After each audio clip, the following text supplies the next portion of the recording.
Hey, I'm Justin and welcome to the LANDIS Look, where we take an inside look at the world of real estate. And today we're going to take a look at what improvements make the biggest impact on resale. We get this question all the time. Hey, should we do this to the house? Should we do that to the house? If we do it, how's that going to impact our resale? How's that going to impact the value we get for our house down the line? Well, today I'm going to show you an actual example of a house that we're selling right now that got top dollar.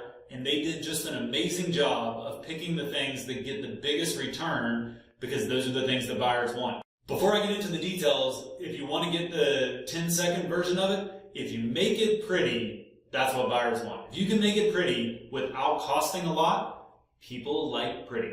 And so here are the areas where you can, in my opinion, get your biggest bang for your buck. I guess I should also say this is not backed by data. This is not backed by a huge survey. This is just backed by observing selling hundreds of houses every year for a long time and seeing what people have done to their house, how the buyers reacted, and what prices we've gotten for those houses. So here are the 4 areas, and we'll break down each one of them individually with an actual example, and I'll show you some of the great stuff that they did. Number 1, curb appeal.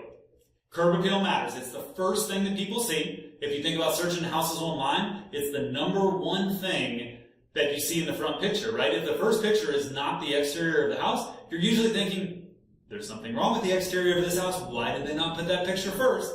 And if the front picture looks great, you're more likely to click additional pictures.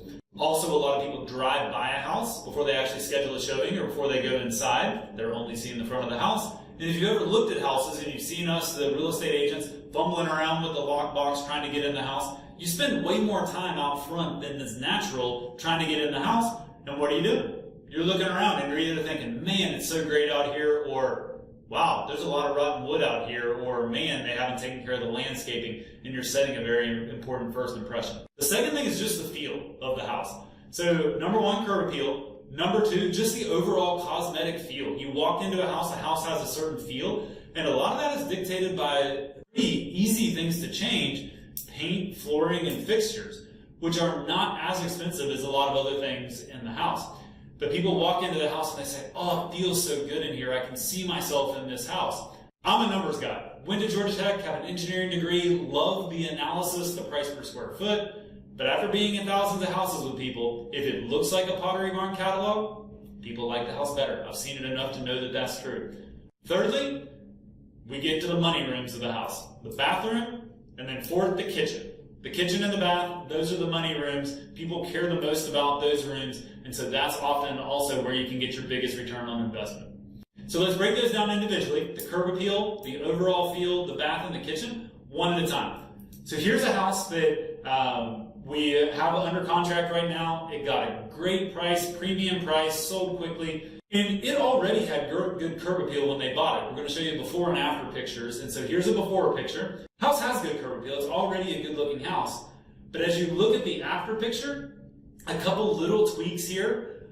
New window on the left side of the house and a new front door. And this house is cute as a button. I mean, this house has curb appeal. It has a good amount of plantings out front without blocking the house, without overshadowing. But it has nice plantings. They've got nice color on the front porch. The front door gives it a nice splash of color. This is the type of house you see it and you're like, hey, I want to go inside. So if you're thinking about your own house, if you see the front picture of this house or you pull up for a showing, you know, ask yourself that. Is this a house that I'd want to see more pictures than I would want to go inside? I think this is definitely one that does that. When you go in the house, here's what the dining room looked like when they bought the house.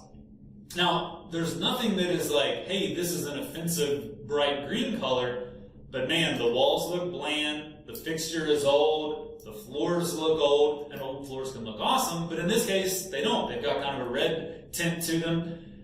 And so, once again, without really changing this room dramatically, check out what they did to it.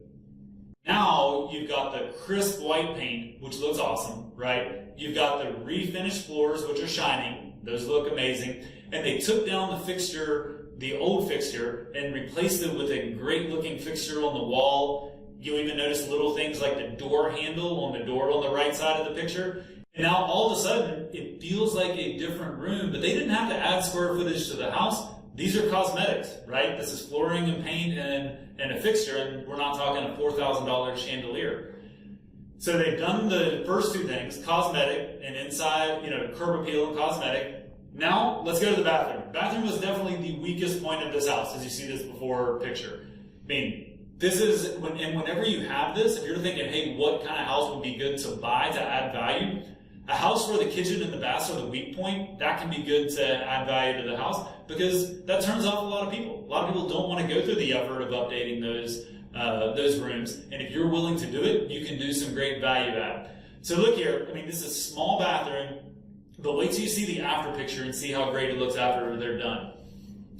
Nice and bright. So a couple things to point out here. So you've got new paint, you've got new tile, but the tile is white subway tile. This is not expensive tile. I mean, you can spend $10, $20 a square foot for tile, but that's not what they've done here. They've gone with the white, but the white subway tile is so nice and clean. A new vanity, new toilet, new mirror, new fixture. All those things are not that expensive. And they can look great without getting the top end stuff. And so I think most of you who are looking at this, if you had to say, hey, is that light fixture a $50 or $500 light fixture? I mean, you honestly probably don't know, and that's good. And that's one of the things you can do with fixtures is you can find things that look great that don't cost a fortune. So they've also updated the bath in this house. This is a one bath house, so that room is super important because when you have one bathroom, you need that bathroom to be great to sell it for top dollar. And then we've saved the best for last for you.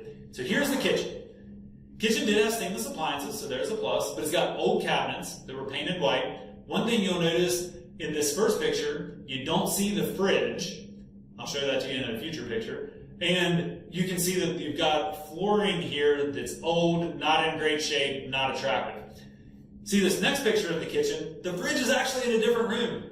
This is not ideal. No one's ever put on their wish list, hey, I'd really like to have the fridge in a room behind the kitchen. That would be really awesome. Get it out of the way. People don't ask for that. That's not on people's wish list. And wait till you see what they did here with the kitchen and see how smart it is what they did.